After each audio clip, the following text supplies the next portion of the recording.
समस्त प्रभु प्रेमी भक्तों को जय सिया राम। आज हम चर्चा करेंगे एक विशेष अनुष्ठान पर, जो अनुष्ठान हमारे आपके सबके लिए, मनुष्य मात्र के लिए परम उपयोगी सिद्ध होगा। और जो लोग इस अनुष्ठान को भावपूर्वक करेंगे, श्रद्धा विश्वास से युक्त होकर करेंगे, उनकी सारी कामनाएं पूर्ण हो जाएगी।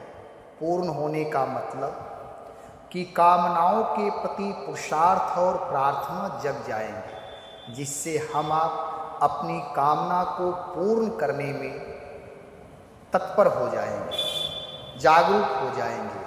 तो कहने का तात्पर्य यहाँ एक अनुष्ठान पर हम चर्चा करेंगे। वह अनुष्ठान ये जो सामने नवरात्र आने वाला है, इस शारदीय नवरात्र में आप सब लोग भाव श्रद्धा से युक्त होकर एक बार अवश्य करें। यह अनुष्ठान बहुत ही महत्वपूर्ण अनुष्ठान है। गोस्वामी तुलसीदास जी महाराज कहते हैं, इस कलिकाल में राम नाम का अनुष्ठान ही सर्वोपरि पूर्ण अनुष्ठान माना जाता है। बहुत सारे अनुष्ठान हैं जो काम्यप्रद हैं, जो कामनाओं की पूर्ति करते हैं, परंतु कर्मकांड की दृष्टिकोण से यदि हम अन्य कोई अनुष्ठान करते हैं, उसमें यदि किसी प्रकार की कोई त्रुटि होती है तो उस अनुष्ठान का फल उतना नहीं मिलता है। लेकिन राम रामायण का अनुष्ठान, राम नाम का अनुष्ठान परम सिद्ध अनुष्ठान है। यदि इसमें कोई त्रुटि होती है तो इसका कोई दुष्परिणाम नहीं आता, उल्टा फल नहीं आता है, क्योंकि राम नाम परम पिता परमात्मा का नाम है। और यह जैसे भगवान करुणा बरन वाले हैं, दयालु कृपालु हैं, ऐसे ही भगवान के नाम भी परम दयालु हैं, परम कृपालु हैं। कोई भी जीव यदि एक बार भगवान से, भगवन नाम से, भगवत भक्त से, भगवत चरित्र से जब जुड़ जाता है तो उसका जीवन परम मंगलमय हो जाता है, सारी सिद्धियां उसके हस्तगत हो जाते हैं। गोस्वामी तुलसीदास जी महाराज दोहावली रामायण में कहते हैं, राम नाम कलि काम तरु, सकल सुमंगल कंद, सुमिरत कर तल सिद्धि सब, पग पग परमानंद।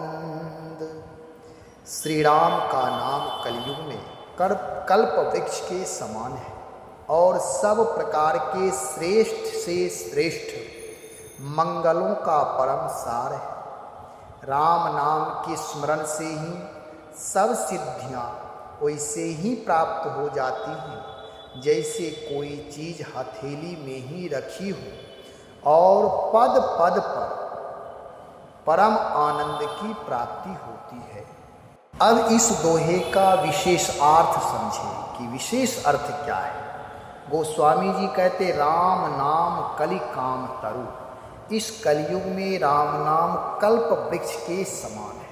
कल्प वृक्ष हम आप कोई देखे नहीं हैं, मानो राम रामायण ही कल्प वृक्ष है। कल्प वृक्ष की उपमा कवि देते आए हैं शास्त्रों में, साहित्यों में, इसलिए कि जो हम आप कल्पना करते हैं, जो भी कामना करते हैं, जो मनोरथ करते हैं, वे सारे मनोरथ पूर्ण होते हैं। तो वैसे ही यह राम नाम इस कलयुग के लिए, ऐसे तो राम नाम भगवान नाम का प्रभाव तो चारों युग रहा है।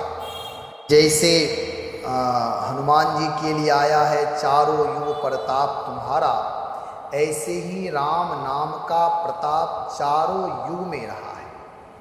और यह राम नाम भगवान के परम मंगलमय जो नाम है, यह विशेष रूप से कलयुग के लिए, क्योंकि कलयुग में मनुष्य का जीवन अल्प आयु है और व्यस्ततम जीवन है। भौतिक संसार में भौतिक संसाधन से और भौतिक व्यवस्था को ही व्यवस्थित करने में हम आप सब लगे हुए हैं। अधिक से अधिक हमारे जीवन में भौतिकता कितनी हो जाए, घर महल अटारी, सेवक अनुचर, नाम, अपना प्रभाव, ये सब भौतिक चीज़ें हैं और इन्हीं को हम आप सार समझ करके संग्रह करने में लगे हैं। इसी में सारी उम्र निकल जाती। व्यवहार के दृष्टिकोण से लोक में रह करके व्यवहार भी करना चाहिए, परंतु व्यवहार की घनिष्ठता ऐसी ना हो जाए, अधिकता इतनी ना हो जाए कि संसार ही सत्य लगने लगे, लोक ही सत्य लगने लगे और परलोक गौण हो जाए। यानी जीवन का जो परम लक्ष्य परमात्मा की प्राप्ति है वह गौण हो जाए। ऐसा ना होना चाहिए। कहने का तात्पर्य इसलिए गोस्वामी जी कहते इस कलयुग में भगवान नाम सबसे पावरफुल हैं, मंगलप्रद हैं, सब सिद्धियों को प्रदान करने वाले हैं। जो कोई जीव इस परम मंगल करुणा वर्णालय जो राम नाम है इनसे जो जुड़ जाते हैं उनके जीवन के लिए मानो कल्प वृक्ष हैं, यानी सारी कामनाओं को पूर्ण करने वाले। और कहते हैं सकल सुमंगल कंद, ये सारे सुमंगल को प्रदान करने वाले हैं। सारे सुमंगल जितने भी हमारे आपके जीवन में, हम आप मनुष्य हैं, अपनी मनस्थिति के अनुसार ही मंगल कामना कर सकते हैं, कोई भी चीज़ सोच सकते हैं। और मनुष्य की बौद्धिक स्थिति जितनी विराट होगी और हृदय जितना विराट होगा वह उस दृष्टिकोण से सोचता है। तो एक सामान्य व्यक्ति भगवान के यहाँ जा कर के भी मंगल वही मानता है जो केवल कामना की पूर्ति हमारी हो जाए। जो हमारी इच्छाएं हैं यदि पूर्ण हो गया तो